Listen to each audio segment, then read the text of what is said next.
Hello friends, welcome back to my channel deep से tech. आज हम लोग लेकर आए हैं 2 दिन का current affairs, that is 13th of August and 14th of August एक साथ। तो चलिए फिर शुरू करते हैं। वर्ल्ड बायोफ्यूल डे 2023 ये 10th of August every year celebrate किया जाता है। Aim to create awareness about the importance of non fossil fuel. तो ये बेसिकली जो बायोफ्यूल है ये एक नॉन फॉसिल फ्यूल होता है and highlights its various efforts. तो इसके बारे में जैसे कि बहुत सारा नॉन फॉसिल फ्यूल है, जैसे हम लोग जानते हैं, आप लोग जैसे फॉसिल फ्यूल होता है, वुड को अगर हम लोग बर्न करेंगे तो उससे जो हीट मिलता है वो भी एक फॉसिल फ्यूल की तरह यूज़ किया जाता है। लेकिन मतलब नॉन फॉसिल फ्यूल में जैसे आता है बायोगैस, तो ये बोला जाता है नॉन फॉसिल फ्यूल। एग्जाम्पल भी हम ऐड ऑन किए हैं from agriculture and forestry residues such as sugarcane waste. जैसे कि आप लोग जानते हैं कि शुगर केन गन्ने का जूस जब हम लोग निकल जाता है, उसका जो वेस्ट निकल के आता है, तो उसको भी हम लोग बायो डिग्रेडेबल वेस्ट की तरह ट्रीट कर सकते हैं, तो उससे भी हम लोग का बायोफ्यूल बनता है। तो ऐसे भी बहुत सारा फैक्ट्री से निकला हुआ चीज़, एग्रीकल्चरल ग्राउंड से भी बहुत कुछ निकला हुआ चीज़ मिलता है, फिर फॉरेस्ट से भी बहुत कुछ मिलता है। सब कुछ मिला के हम लोग का बायो फ्यूल बना सकते हैं। There is no such theme released this year. तो इस साल कोई नया थीम नहीं निकला रिगार्डिंग बायोफ्यूल। तो चलिए सेकेंड पॉइंट में डिस्कस करते हैं। सेकेंड पॉइंट है India's first video banking service 24/7। तो 24/7 वीडियो बैंकिंग सर्विस इंडिया का ये फर्स्ट है जो AU स्मॉल फाइनेंस बैंक ने रिसेंटली शुरू किया है। ये बहुत इम्पोर्टेंट न्यूज़ है रिगार्डिंग बैंकिंग इंडस्ट्री। उसके बाद आ जाता है third point, Indian film festival IFFM 2023। तो इसके बारे में बहुत दिन पहले 2 और पॉइंट हम डिस्कस किए थे। एक था कार्तिक आर्यन जी का, जो लीडिंग एक्टर का रोल में उनको अवार्ड मिला है, और एक था मृणाल ठाकुर, उनको भी अवार्ड मिला था। तो आज इसका और एक एड ऑन यहाँ पे हम किए हैं, हेल्ड इन मेलबोर्न। ये तो हम लोग पहले भी पढ़ चुके हैं, Australia. It is 14th edition this year and for 25 years as a film maker Karan Johar ji को भी एक अवार्ड मिला है, उसको आज हम यहाँ पे मेंशन किए। उसके बाद आ जाता है fourth point, Subhash Runwal receives lifetime achievement award. तो इनको लाइफ टाइम अचीवमेंट अवार्ड मिला है and he is the chairman of Runwal, a leading real estate developer. तो ये जो है कंपनी, ये reading real estate developer company है, तो इनको मिला है लाइफ टाइम अचीवमेंट अवार्ड। उसके बाद आ जाता है plug partners with Kareena Kapoor Khan as a brand ambassador. तो करीना कपूर खान जी को यहाँ पे ब्रांड एम्बेसडर बनाया गया है प्लग कंपनी का। तो प्लग कंपनी करता क्या है, engaged in the fresh fruit vegetables business. तो fresh fruits and vegetables business में ये जो कंपनी है नया, तो इन्होंने करीना कपूर खान जी को एक नया ब्रांड एम्बेसडर बनाया है। उसके बाद आ जाता है हम लोग का नेक्स्ट पॉइंट, जिसमें बोला गया है Indian poet Abhay Kumar launched his new book titled monsoon the poem of love and longing. तो इनका एक नया पोएम बुक निकाला गया है, जिनका नाम यहाँ पे हम मेंशन कर दिए, और ऑथर का नाम है अभय कुमार। ये एक new book related current affairs है।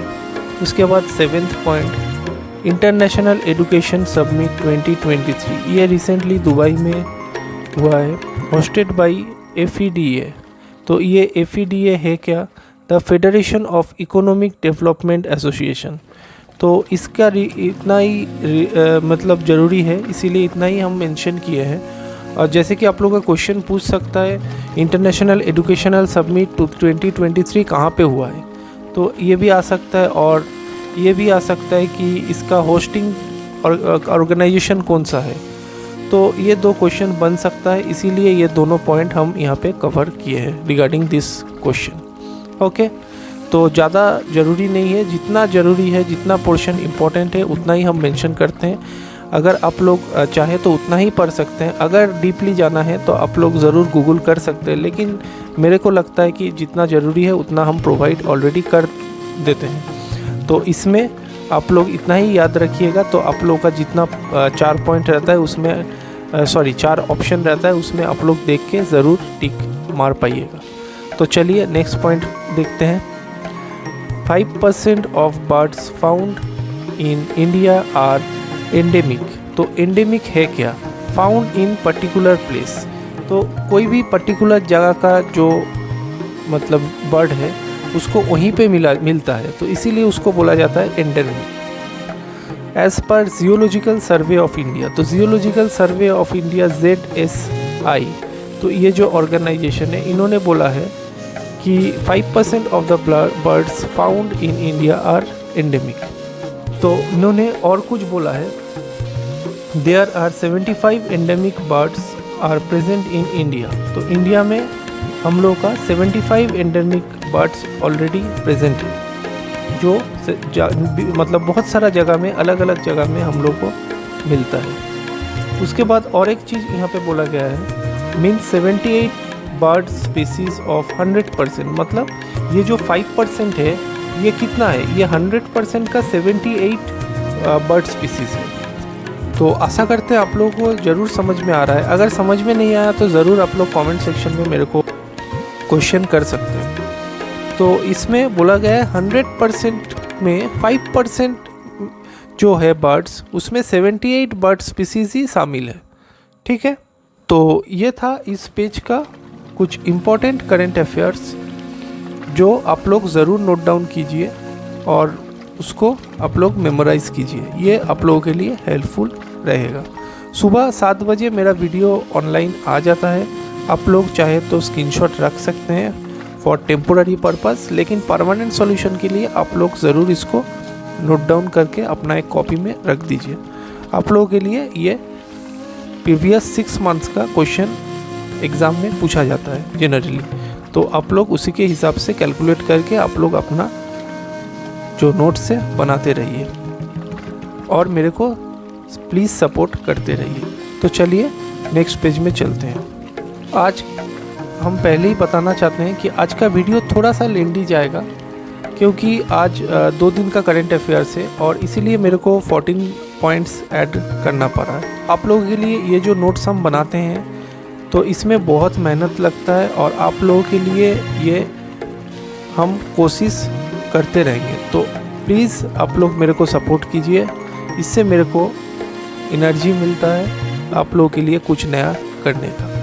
तो चलिए फिर वीडियो में आगे बढ़ते हैं। इसमें बोला गया है 9th point, miss Rajasthan 2023 title ये किनको मिला है?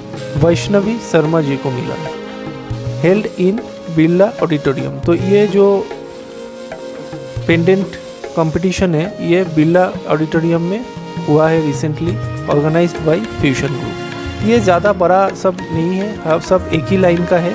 आप लोग जल्दी जल्दी इसको थोड़ा सा मेमोराइज़ कर लीजिए, आप लोग को ये हेल्पफुल रहेगा। उसके बाद आ जाता है 10th पॉइंट, पैसेक्स 2023। ये एक नेवल एक्सरसाइज है बिटवीन इसमें बोला गया है हैपेंड, क्यों हैपेंड मतलब क्यों ये हुआ है? Happened to straightening bonds. तो दोनों कंट्री के बीच में जो बॉन्ड हुआ है उसको सख्त और करने के लिए ये नेवल एक्सरसाइज किया गया है। इंडिया का क्या था इसमें? इंडिया का INS चेन्नई था इस बार, और सऊदी अरब का था royal Saudi naval ship HMS AL Jubail. तो ये एक नेवल एक्सरसाइज है, इसको आप लोग ज़रूर नोट डाउन कीजिए, ये बहुत ही इम्पोर्टेंट टॉपिक है। तो चलिए 11th पॉइंट में चलते हैं। Central government launched special skill initiative for north eastern region. तो आप लोग जानते हैं नॉर्थ ईस्टर्न रीजन में 7 सिस्टर स्टेट्स आता है, जिसमें आसाम, मिज़ोरम, नागालैंड ETC, अरुणाचल प्रदेश है, बहुत सारा है। तो 7 जो स्टेट्स आ रहा है उसमें ये जो स्किल है, ये स्पेशल स्किल ये इनिशिएटिव लिया गया है सेंट्रल गवर्नमेंट द्वारा। जैसे कि आप लोग मान के चलिए, आप लोग अगर कोई कोर्स किए हैं, जैसे ग्रेजुएशन का कोर्स BCA, फिर कोई BBA करता है, फिर कोई इंजीनियरिंग करता है, तो उसमें क्या होता है, वो सब टेक्निकल कोर्सेज है। तो उसको अगर आप लोग ग्रेजुएट होते हैं वो डिग्री लेके, तो उसके बाद आप लोग को स्पेशल स्किल डेवलप करने के लिए, इंटरव्यू के लिए, कुछ भी स्पेशल स्किल्स अगर आप लोग अपने लिए डेवलप करना चाहते हैं तो ये कोर्स उन लोगों के लिए है। तो ये नॉर्थर्न ईस्टर्न रीजन में ये सेंट्रल गवर्नमेंट द्वारा नया कोर्स लॉन्च किया गया है। और उसमें क्या बोला गया है, ट्रांसफॉर्मिंग लाइव्स बिल्डिंग फ्यूचर्स, ठीक है, ये बोला गया है। Industry relevant skill training programme है ये, जैसे कि हम पहले ही एग्जाम्पल देके आप लोगों को समझाएं। ये एक industry relevant skill training programme है। उसके बाद आ जाता है 12 point, 5th India Vietnam joint trade sub commission JTSC। ये रिसेंटली इंडिया और वियतनाम के बीच में हुआ है। वियतनाम क्या है, एक एशियन कंट्री है।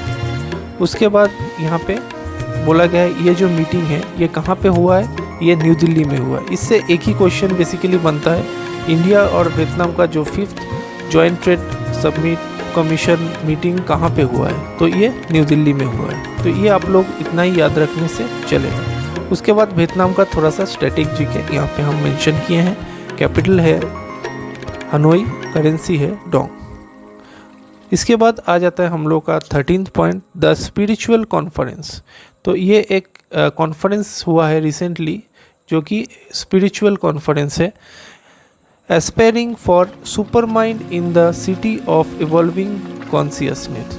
तो ये जो कॉन्फ्रेंस हुआ है इसमें इसी को नज़र में रखते हुए ये कॉन्फ्रेंस, स्पिरिचुअल कॉन्फ्रेंस हुआ है। कहाँ पे हुआ है, तमिलनाडु में हुआ है, ठीक है। किसके द्वारा हुआ है, inaugurated by our president Droupadi Murmu ji के द्वारा, ठीक है। ये इतना ही पूछ सकता है कि इनॉग्रेट किसने किया है, कहाँ पे ये कॉन्फ्रेंस रिसेंटली हुआ है। तमिलनाडु का स्ट्रेटेजी के हम हमेशा दिए हैं, बहुत बार दिए हैं, इसीलिए आज यहाँ पे हम मेंशन नहीं किए हैं। अगर आप लोगों को नॉलेज है इसके बारे में तो आप लोग ज़रूर मेरे को कमेंट सेक्शन में बताइए। उसके बाद आ जाता है आज का लास्ट पॉइंट, जिसमें बोला गया है 3rd G20 anti corruption meeting. ये रिसेंटली कोलकाता वेस्ट बंगाल में हुआ है and it is the final G20 meeting है। तो G20 के बारे में पिछला वीडियो में भी हम ऑलरेडी डिस्कस किए हैं, आप लोग जाके देख सकते हैं, इसीलिए उसका स्ट्रेटेजी के यहाँ पे हम मेंशन नहीं किए हैं। बेसिकली 19 कंट्रीज़ है और एक यूरोपियन यूनियन है, ठीक है। तो ये इसके बारे में हम ऑलरेडी डिस्कस कर चुके हैं। और ये जो एंटी करप्शन मीटिंग है ये chaired by mister Jitendra Singh, the minister of state. ये स्टेट का मिनिस्टर है वेस्ट बंगाल का। और इसमें क्या हुआ है, एम क्या है, to strengthen collective action towards countering corruption. तो करप्शन को अटैक करने के लिए ये एक कलेक्टिव मेजर्स लिया गया है, जिसके बारे में डिस्कस होगा ये G20 एंटी करप्शन मीटिंग, ठीक है। तो ये था आज का कुछ important current affairs from the newspaper. इसके साथ हम बोनस पॉइंट आज 2 दिन से हम नहीं दे रहे हैं, बिकॉज 2 दिन का करेंट अफेयर एक साथ हम कवर कर रहे हैं, इसीलिए इसको भी हम जल्दी लेके आएंगे, ठीक है। आप लोगों के लिए आप लोगों का सपोर्ट बहुत ज़रूरी है। आप लोग ज़रूर मेरे को कमेंट कर सकते हैं। अगर कोई भी क्वेश्चन है मन में तो आप लोग ज़रूर कमेंट सेक्शन में बताइए। And please like, share and subscribe the channel. Friend के साथ ज़रूर शेयर करें जो लोग गवर्नमेंट एग्ज़ाम का तैयारी कर रहे हैं। Till then, bye bye, see you on the next day with new set of current affairs. Thank you.